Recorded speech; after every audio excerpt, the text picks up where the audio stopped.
Salut à tous et bienvenue sur AZ237.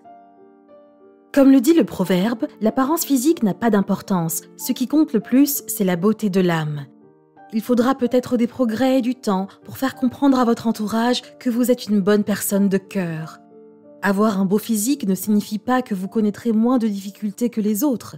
Alors, plutôt que de vous préoccuper de votre apparence et de votre beauté, il vaut mieux consacrer votre temps précieux et vos intérêts à des choses dont vous pouvez être fiers. Tous les peuples du monde sont beaux sous différents aspects. Mais beaucoup d'entre nous ne découvrent pas la véritable beauté qui est en nous. Nous nous lamentons sans cesse sur notre apparence. Si vous pensez vraiment que vous n'êtes pas beau, il est préférable de travailler sagement pour surmonter ces problèmes, plutôt que de vous lamenter sur votre sort. Tout le monde n'a pas la chance de naître avec un corps parfait. Nous avons presque tous quelque chose qui manque ou qui est différent des autres. Alors que certains ont de beaux cils, d'autres n'en ont peut-être même pas un seul. Et alors que certains ont une voix agréable à l'oreille, d'autres n'ont peut-être même pas la capacité de parler. Il y a un certain nombre de personnes qui souffrent dans le monde entier à cause d'une perte ou d'une douleur dans leur corps. Il est donc préférable pour nous de nous contenter de ce que nous avons reçu dans la vie. Voici l'histoire d'un petit garçon qui naquit avec le visage tout déformé. Regardons-la. Mais avant de commencer, j'aimerais vous rappeler qu'après avoir regardé cette vidéo, vous pouvez faire un tour sur notre chaîne pour découvrir de nombreuses histoires à la fois incroyables, intéressantes et émouvantes. Et n'oubliez pas de vous abonner à la chaîne et d'activer la cloche de notification si vous êtes nouveau parmi nous. Fatima et Mustapha, qui vivaient dans un petit village de Casablanca, au Maroc, attendaient avec impatience la naissance de leur petit garçon.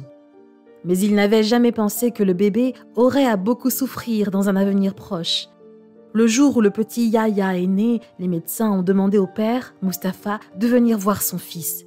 Mustapha, qui ne savait pas ce qui se passait vraiment, était très heureux d'entendre ces mots. Avec un sourire et des larmes de joie sur le visage, il se rendit rapidement à l'unité de soins intensifs néonatales. Mais son cœur s'arrêta après avoir vu le bébé avec de nombreux tubes sur le corps.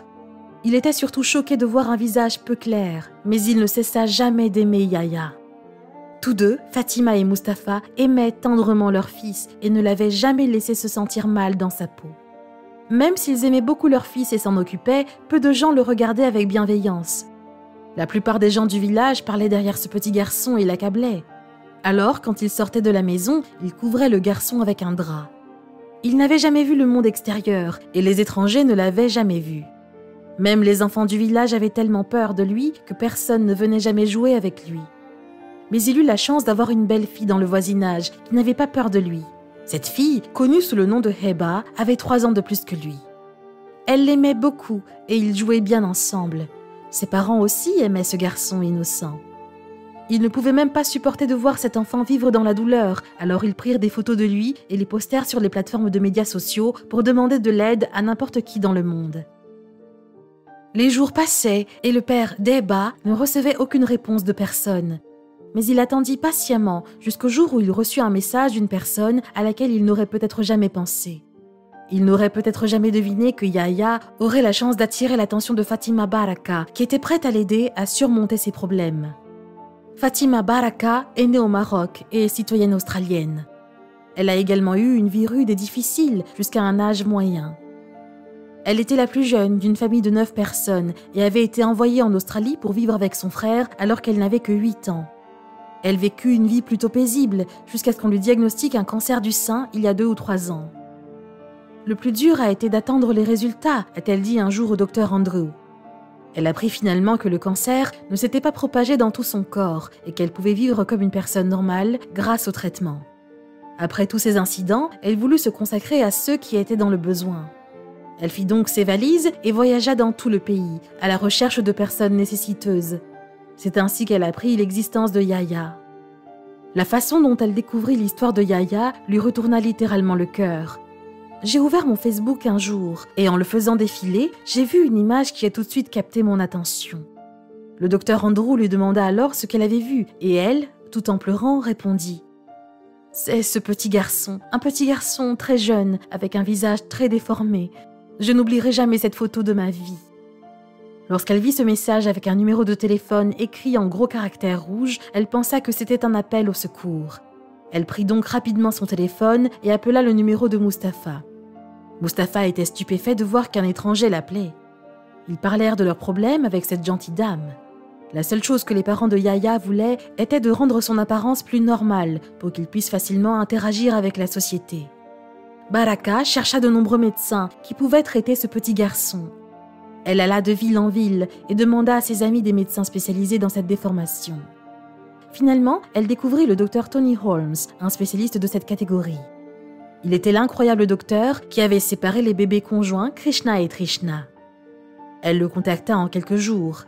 Elle lui envoya les photos de Yahya et il déclara « Nous avons encore besoin d'évaluer et de voir s'il y a quelque chose que nous pouvons faire, car nous ne pouvons pas expérimenter sur l'enfant.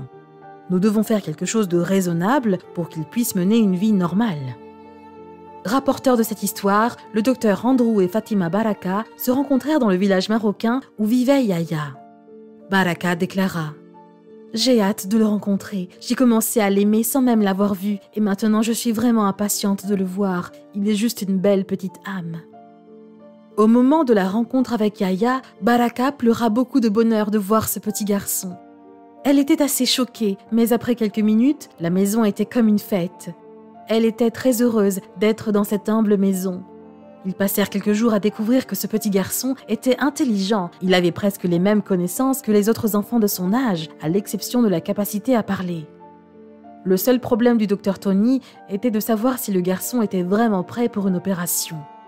Il déclara également « Yahya ne mourra peut-être pas si nous ne procédons pas à l'opération, mais il pourrait mourir si nous l'opérons. » Ils ne savaient pas comment son cerveau fonctionnait. Ils avaient donc besoin que Yahya leur rende visite pour une attention médicale particulière.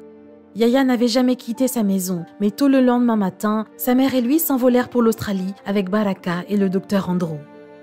Plus tard, dans la journée, après leur arrivée à l'hôpital, le docteur Tony rencontra le petit garçon. Il l'examina en profondeur et donna son avis. C'est toujours un grand choc de voir un enfant comme ça. Ce type de fente est très rare et comme sa peau est très fine, il sera très difficile de poursuivre l'opération. Ils firent quelques CT scans, tomodensitométrie et IRM, imagerie par résonance magnétique supplémentaires, afin d'obtenir les détails neurologiques de son cerveau. Le docteur Tony déclara « Nous devons nous assurer qu'il est en forme et en bonne santé, que son régime alimentaire est à la hauteur et qu'il peut supporter des anesthésies majeures et des transfusions sanguines.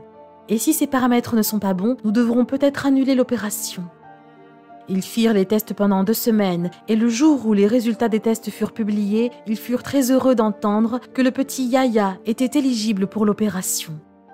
Baraka, le docteur Andrew et la mère de Yahya étaient ravis de cette heureuse nouvelle. L'opération comprenait une intervention chirurgicale au cours de laquelle il tentait de réunir les 2 moitiés séparées de son crâne et d'utiliser sa propre peau pour construire un nouveau-né. Ils constatèrent que le cerveau de Yahya était assez normal. Ses cordes vocales étaient également similaires à celles des autres enfants, mais en raison de la malformation, il ne pouvait pas parler. C'est pourquoi le docteur Tony déclara que juste après l'opération, il pourrait commencer à parler. L'opération, qui avait une chance sur 2 de survie, dura 24 heures et tout le monde fut impressionné par les résultats. Tout le monde laissait échapper des larmes de joie après avoir vu Yahya. Les résultats étaient stupéfiants et choquaient tout le monde. Le garçon, qui n'avait pas de nez clair, ni de bouche et d'oreilles, avait maintenant un beau visage. La plupart des enfants nés avec de telles malformations ne survivent pas, mais ce garçon n'avait pas seulement survécu, il avait également eu une chance incroyable de changer les choses dans sa vie.